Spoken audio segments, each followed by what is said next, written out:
I wanted the exterior of my bus to feel like a guy lives in the bus. To me, it was just a layer of security. So I made it look like maybe a military guy lives there. Welcome to the Tiny House Lifestyle Podcast, the show where you learn how to plan, build, and live the tiny lifestyle. I'm your host, Ethan Waldman, and this is episode 229 with Stefanie from Skoolie Vibes. Stefanie recently had a short school bus converted into a tiny home on wheels, and I wanted to have her on the show today because we haven't specifically talked about short school buses. They are sometimes overlooked. In the same size class, you have vans, you have ambulances, you have U-Hauls, all of which I've had on the show. And then you've got the longer school buses. And I had Stefanie on the show because I wanted to learn about the lifestyle that she is living with her schoolie named Sarge. But I also wanted to understand why she chose a short school bus over the other options. Stefanie is pretty new to the schoolie lifestyle, but this offers a really great intro on what it's like when you're first starting out in the tiny house lifestyle, how to get plugged in with a community, and just the things that you learn along the way through trial and error. It was a really fun conversation, and I hope you stick around for Stefanie from Skoolie Vibes. I'd like to tell you about the sponsor of today's episode, Precision Temp. Precision Temp is making one product to solve two issues that I know everyone deals with in a tiny house: running out of hot water and heating your tiny house. Precision Temp has made the amazing Twin Temp Junior propane tankless water heater, which provides unlimited hot water for your tiny house and hydronic heating. This means you get warm, heated floors so there are no cold spots. It's designed specifically for tiny houses and features whisper quiet operation as well as high efficiency. If you want more information on how Precision Temp can help make living tiny easier and more comfortable, visit precisiontemp.com. While you're there, use the coupon code THLP for $100 off the Twin Temp Junior plus free shipping. That website again is precisiontemp.com, coupon code THLP for $100 off the Twin Temp Junior plus free shipping. Thank you so much to Precision Temp for sponsoring our show.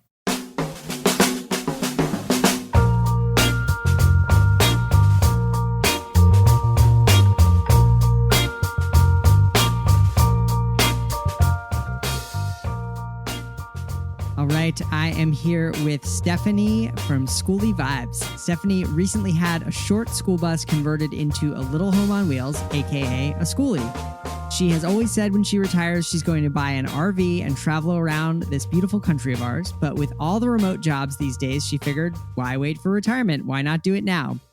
So here she is dipping her toe into the nomadic pond, day trips here, weekend trips there, and a few long trips for good measure. Let's just say she's getting herself prepared to one day go full time. Stefanie, welcome to the show. Thank you so much. Thank you so much. Yeah, you're welcome. Thanks for being here. So, can you give us kind of the expanded version of that bio? What, what made you kind of pull the trigger on this, and how has it been so far?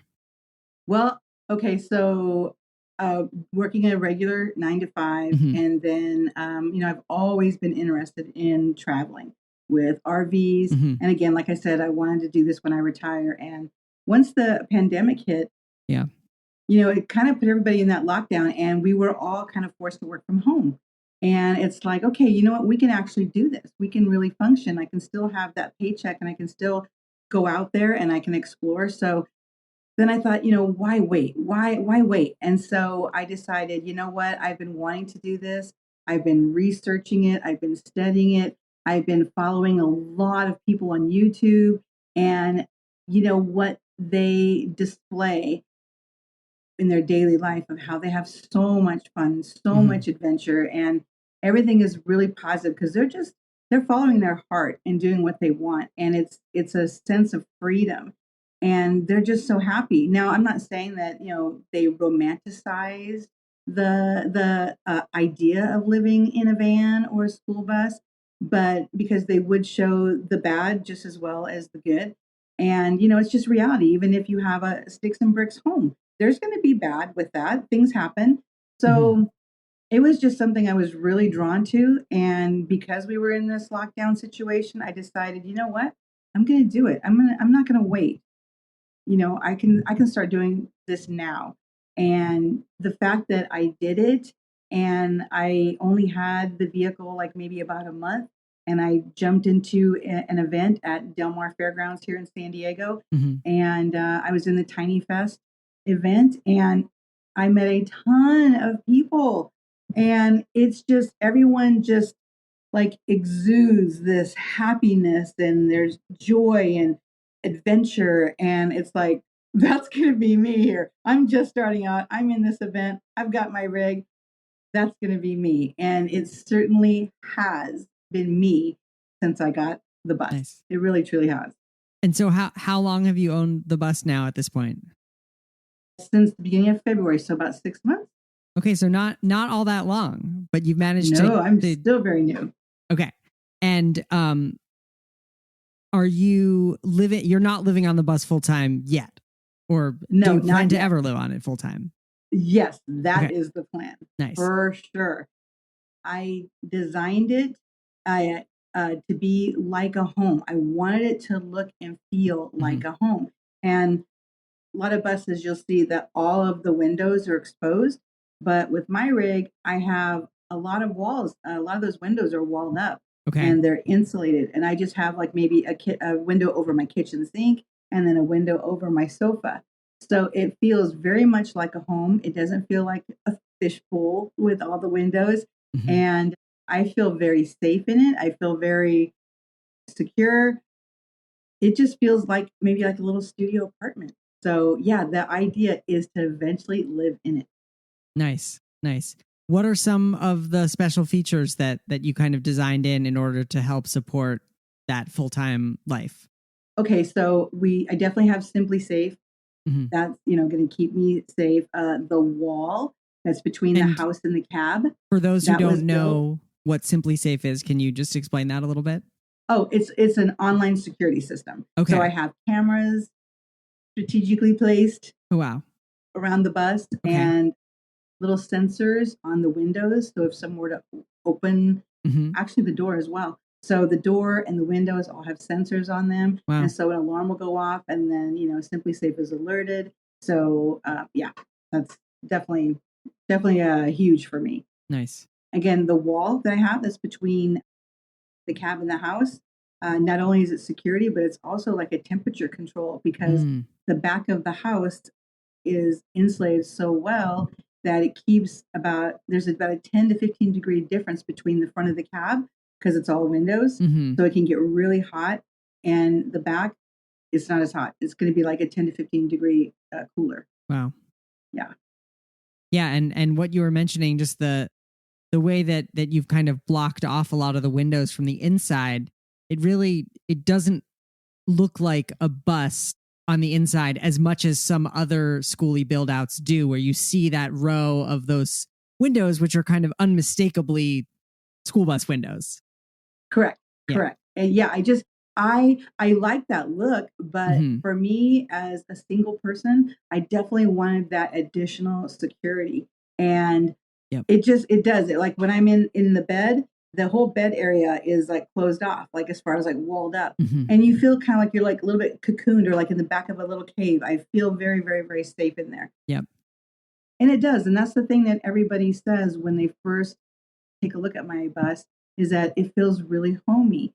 So, we hit the nail on the head when designing, making it feel like a home. Nice.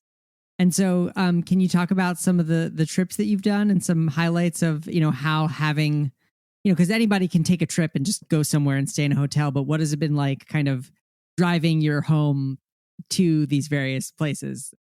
Well, you definitely have to take turns slower. You're not a regular vehicle. You got to think about, if I take this turn quickly, everything out of my refrigerator is going to fly out. So you take turns a little bit slower. I've been on several trips. Gone up to an event called Buenaventura, but it was just camping in Ventura on the ocean, right there along the ocean. I've gone to Joshua Tree. I've gone to Anza Borrego Springs. I've gone to several campsites. and with people that I met from Tiny Fest.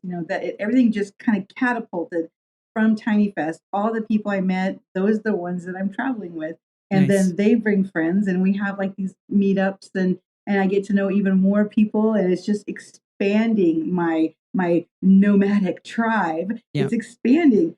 So, it's funny because I can just pull off on the side of the road and grab a quick snack, or if I have to go to the bathroom, it's just so easy when traveling with your home. And then once you get there, everybody just kind of settles in, and you bring your awning out, you get your chairs out, and it's just it's truly amazing. Like I wouldn't want to stay in a hotel anymore because I have all the comforts of home with me. Yeah. And it's like, why would you travel any other way? It's amazing. It's so great. Nice. Now you mentioned remote jobs and things. Have you transitioned to remote work yourself yet? I have not yet. Yes, I left my position in February as well. When I got the bus, I also left my position, and it was going to be where I couldn't be remote anymore. And I definitely wanted this. My focus was getting remote. I have my bus now. This is what's going to happen. So I've kind of allowed myself some time to figure out what I want to do. What is it that I want to do? Like, what kind of remote job do I want to do? Do I want to maybe do some interior design work remotely? I'm working on that, on like ways to make that happen. If it's like what I used to do as far as my old job, if I could do that, which is like an executive assistant, I could do that remotely or virtually. I'm still just trying to figure it out. And I'm allowing myself the time to do that because I did plan for this. I planned and prepared for this. It was my focus for at least a year. So I was getting ready for this. So I'm taking a break. I know I'm not at retirement age, although I keep saying I'm semi-retired. I'm not retirement age yet. I still have a lot of life in me, a lot of work that I can do. So I know that I'm still going to do something, but I'm just allowing myself time to figure out what it is I'm going to do. That's awesome. So how often are you traveling?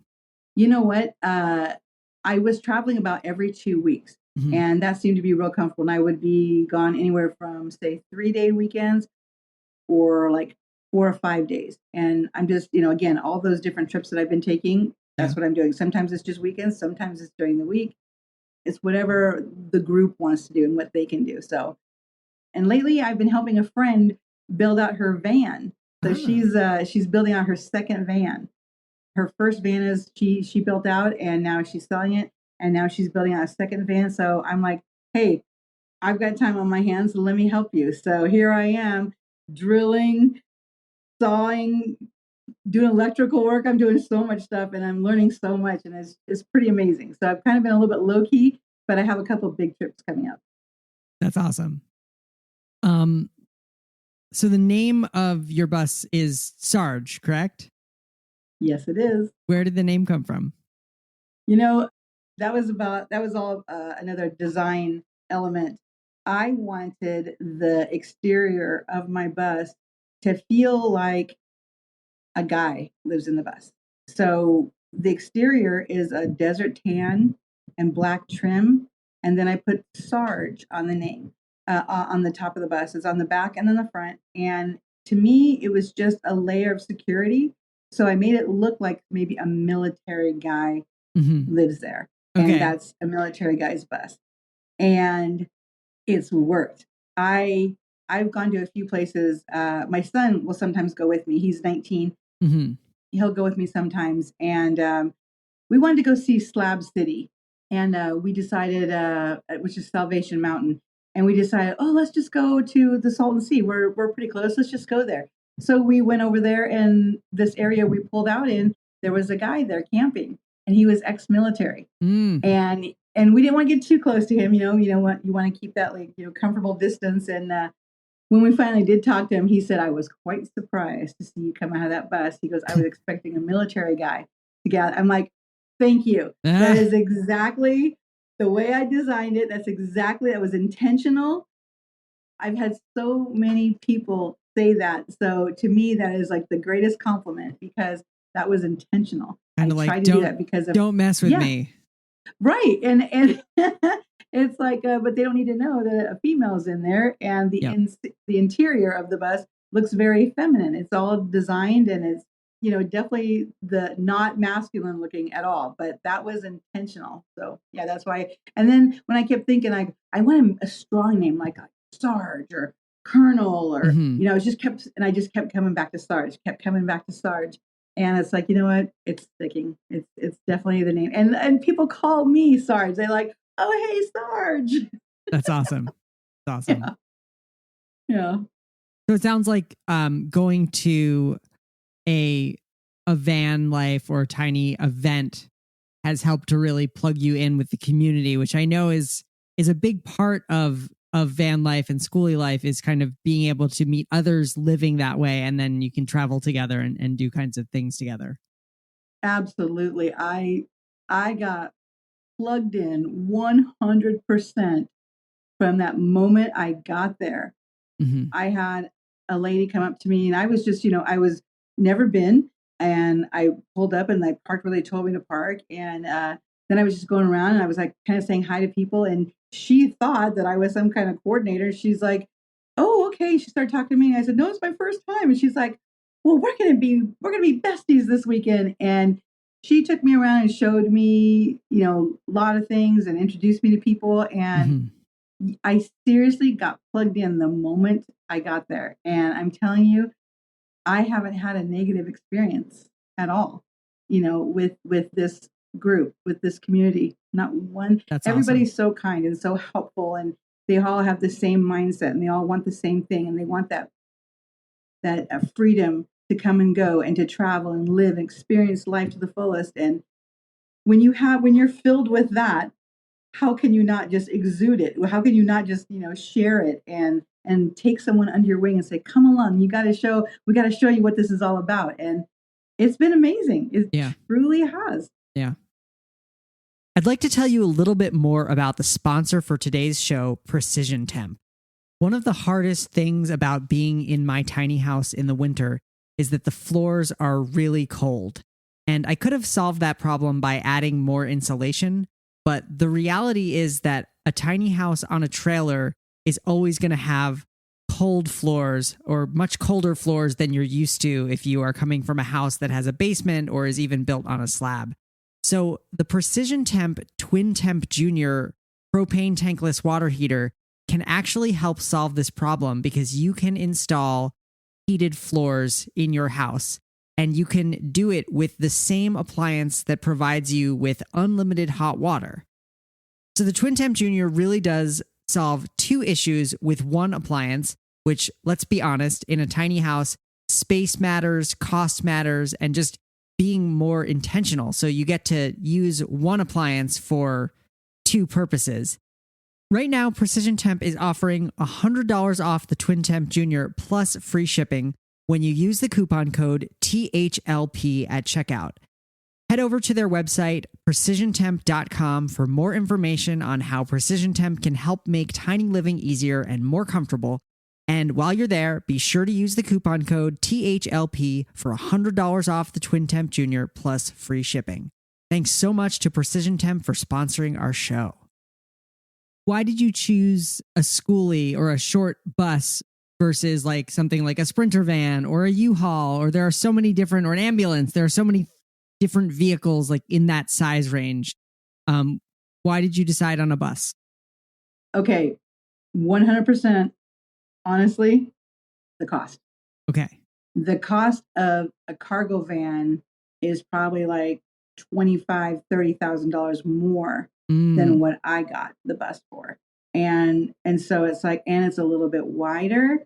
So like two people can pass by each other comfortably, in the hallway. Like it's a really small hallway, but two people can pass by comfortably. And I didn't want the bus to be too long that I couldn't like easily park in the grocery store. I wanted to fit as best as I could in a parking spot, a normal parking spot. And if I'm the length of like maybe like a Sprinter van, like about 22 feet, I'm pretty close. I'm still a little bit larger than a regular van. But honestly, it came down to cost. And that's pretty much, it's like if I'm taking out, alone to get this done. Yeah. Cost was huge. So I may one day switch to a van. I don't know, but I'm having a lot of fun in Sarge and this 4-window short schoolie bus or school bus, and it's a lot of fun. It truly is, and it's easy to drive. It truly is easy to drive because I have a backup camera and I've got all these mirrors around me, so I can see what's going on around me 100% of the time. I'm driving down the freeway. I see everything that's going on behind me. I see everything on the sides because of those great mirrors. But yeah, it truly, the size and the type of vehicle were cost, and then I wanted to be as maneuverable and mobile as possible. So that's why I chose to select a short school bus, or versus a really long one. And what is the length of the living space? I think it's about 13 and a half feet. Okay, so pretty about small. 8 feet wide. Yeah, it's a tiny, tiny house. It truly is. Yeah. It truly is. But you know what? You can just stand in one spot and just kind of turn around in a circle, and everything's right there at your fingertip. Everything's what you need. And is Sarge, is it diesel or gas? It is diesel. Okay. He is a 2007 Chevy Duramax 6.6 liter turbo engine. Okay. Diesel. Nice. And did you shop for the bus first and then have it converted? I did not. Not. That was the bus, the build, everything was all part of the whole package. Nice. So nice. I did not pick the bus, but I do know that there are opinions out there that there are 2 buses that are sought after, and the one I have is one of them. And what are those 2 buses? The one that I have, but I can't think of the other. The other one is a Ford. So there's one that's sought after, that's a Ford, and the other one that's sought after is the Chevy Duramax that I have. So I can't tell you right now off the top of my head what the other one is. And why is it that yours is sought after? The engine, and it also as that they can go and they honestly say this, they can go 1,000,000 miles. They're made, made to carry precious cargo, which are children. Yeah. And so they were maintained and they were built to carry that precious cargo back to and from. And they said that these engines, these buses can go 1,000,000 miles. So I'm only at about 166,000. So, all right, so you have a lot of trips. It will last me. You have a lot more trips to take. I do. I have a lot more trips. Yeah. So in terms of actually sleeping in the bus and living in it, what kinds of locations have you been? Have you been doing kind of under the radar using iOverlander, or have you been going, where have you been going? Okay. A lot of times my friends, the ones that I've met, they will sit there and say, hey, we want to go to Joshua Tree. You want to go? I'm like, okay. Hey, we want to go to. So they've been selecting where we go. Yeah. And I'm just like, absolutely, I'm all in. And everyone has pretty much said, hey, we're going to go here. Want to go? So I haven't actually used iOverlander, but I will say that I wanted to try out to see how stealthy I could be. Yeah.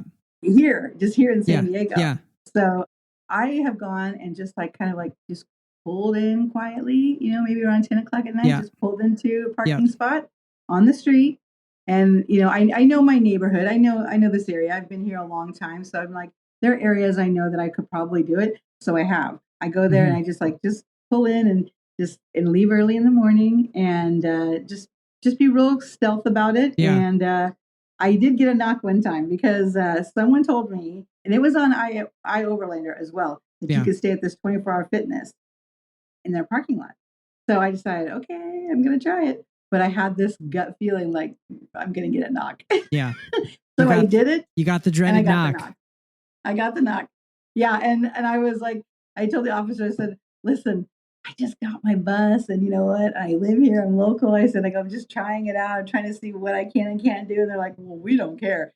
But someone complains, so we have to make you leave. But they said, we don't care. You know what? You could go over there and you could park. Yeah. Well, that's good to know that iOverlander, which for those who don't know is a kind of community generated mapping resource where people can submit places where you can camp in your vehicle, and of course it's all, your mileage may vary. Someone else might have gotten away with sleeping in the 24-hour fitness parking lot, but someone else might not have. Exactly. So take it with a grain of salt. Yep. Even like over here at Fiesta Island, it has signs up that say, they're closed at 10 and they open back up at 4 a.m. Well, when I drove my bus back after picking it up, I'm like, I don't know. I just want to try it. I want to stay. I want to try. And we were able to stay and no issue. But then someone asked me, oh, you stay at Fiesta Island? I said, yes. I go, but, there are signs up. They got a ticket. So. Oh. Yeah. Yikes. It's like, I think it was like $42 or $52, like a fine. So yeah, it's not like exact. It's not like absolutely everybody can stay here at every, location that's in Iowa Land. It's like, it might not always work. Yeah. It doesn't always work out. Yeah. Now, I saw on your Instagram recently, a photo of delivery driver dropping off a Starlink box. Do you have Starlink in your bus, and how does it work? Okay. I hate to disappoint you. Okay. Okay. So I decided to get it, and I thought, you know what, I'm going to need this, because when I get that remote job, I'm going to need this. I need to, to be able to have the internet, remotely. So I ordered it, but after I ordered it, I noticed a lot of the groups on Facebook. A lot of people are saying that they're still working out the kinks, and especially the customer service. There is no one. There is none. There's no one. Okay. There's no one to call. You send an email, and you might get a response maybe a week and a half later. So they're kind of like the gurus of what's going on, because they all have the Starlink. And so I heard a lot of, I don't want to say negative things, but like things that just didn't sit right with me. So I actually just sent it back. I sent it back. Right. Yeah, I sent it back. Changed your mind. I don't have the remote job that I needed just yet. And then also too, I just went ahead and bumped up my hotspot. Now I have 100 gigabytes in it for a hotspot. Yep. So I'm going to give that a try before I go back to Starlink. And also, too, the Starlink RV, I'm not sure if I'm understanding this correctly, but there's a priority or a hierarchy. And like businesses get, the service first. And then it's homeowners or residential. And then I think it's residential with RV and then RV. So, if the signal, if a lot of people are using the internet, it kind of like you're kind of like the bottom of the totem pole, and I don't want to risk that. I don't want to chance that. So like if my job is remote, so I decided to send it back. I know, and I thought about maybe I should take that reel down, because people ask me like, oh yeah, let me know. I'm like, well, I decided to send it back just because of the reviews, and maybe it needs to be out a little bit longer. Maybe, until they get some customer service that can actually handle the calls. Yeah. Yeah. Well, that's, the hotspot is a very viable option, especially if you're, going places not like off the grid. Right. Right. And speaking of off the grid, is your van like is Sarge fully equipped for off grid living? Absolutely. Absolutely. Nice. Yep. I have 2 solar panels up top, and they power everything except for my cooktop, which is gas, and then my hot water heater. So on-demand hot water, that's propane. So I have a 12.5 gallon tank of propane that powers that, and then everything else is off of solar. And I have 800 watts of solar, and I have 2 batteries that are 400 amps. So I am completely off grid as long as I have the internet. There's nothing holding me back. And my fresh water tank is a 75 gallon tank, and then my gray water is 55 gallons. So I am good to go. You can carry it all. You don't even have to hook up to anything for 55 gallons. No, I do not. Mm-hmm. And so how long did it take when you were like, I want to do this, and then you decided, you ordered the bus, how long did it take from like when you kind of jumped on it to when it was done being built? I think about 6 months. Okay. Now, I've always been wanting to do this, look at like for years. And then when I decided, you know what, I really want to do this. So then I took 6 months to really, really, really focus on planning and preparing for the bus, to get the bus. And then once the bus was here, leaving my job. So I had like planned for like 6 months, and I have myself till the end of next year. I can live comfortably and allow myself to find the next chapter, the next thing that I'm going to do in the next chapter of my life. And so I've been planning and preparing. So I would say a good 6 months. Nice. All right. So not so bad. And what was the total cost of your bus, like with bus and conversion? Okay, so the bus was 10,000. Labor was 30. And then all the materials and every single thing in it, paint, wood, everything, every piece, about another 30. So it cost me about 70. Nice. But I mean, that's like fully equipped for off-grid. So that's quite a bit of equipment. Fully equipped, just needing the, if I Starlink, if I had added that, that would have cost me about 700. And then like, monthly, like 135, the RV version of it. But now that I just have hotspots, I don't have that expense. Yeah. Well, one thing that I like to ask all of my guests is what are 2 or 3 resources that have helped you along on your Skoolie journey that you'd like to share and recommend to our listeners? Boy, definitely the resources are definitely YouTube. Clearly, there isn't anything that you can't find on YouTube. Everyone is out there sharing how they built their vans and built their ambulances and their buses and their RVs. Everyone is sharing everything, how to install a gray water tank, how to do your solar panels, how to do your electrical, installing everything. It's all out there. And Instagram, definitely a huge resource. Again, anything that you want to find, you're going to find it. And if you're focused and you're determined to find it, you will find it. And the community out there, again, I'm not kidding. They're so helpful. Anything that I've ever asked, hey, what about this? And like, oh yeah, did you check into this? Did you look into that? And then Facebook, there's so many groups. Like I'm in several groups. There's one like there are singles. There's one that are just females that are Skoolies. There are Skoolie Nation. There's so many. Wow. There are so many out there, and they're all willing to help. They want to hear your stories. They want to share. Like, hey, who's all going? To I can't think of like say who's going to Skoolie Palooza? Who is going to this event? And then then you meet up, and then you get to know these people that you're just friends with in these groups, but yet there's a meetup. Let's go. And then you meet them, and then now you have these new friends, and then you can go traveling with, and you're just expanding that whole huge community or tribe of yours of like-minded people. And those are amazing resources. Amazing.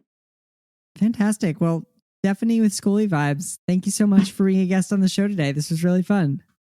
Yeah, thank you, Ethan. I'm really, really glad that you reached out to me. I've never done a podcast before. All right. Well, now you've done one. Yes, I have. Thank you so much to Stefanie from Skoolie Vibes for being a guest on the show today. You can find links to Stefanie's YouTube channel, a complete transcript, and some photos of Sarge over at the show notes page for this episode. That would be thetinyhouse.net/229. Again, that's thetinyhouse.net/229. Well, that is all for this week. I'm your host, Ethan Waldman, and I'll be back next week with another episode of the Tiny House Lifestyle Podcast.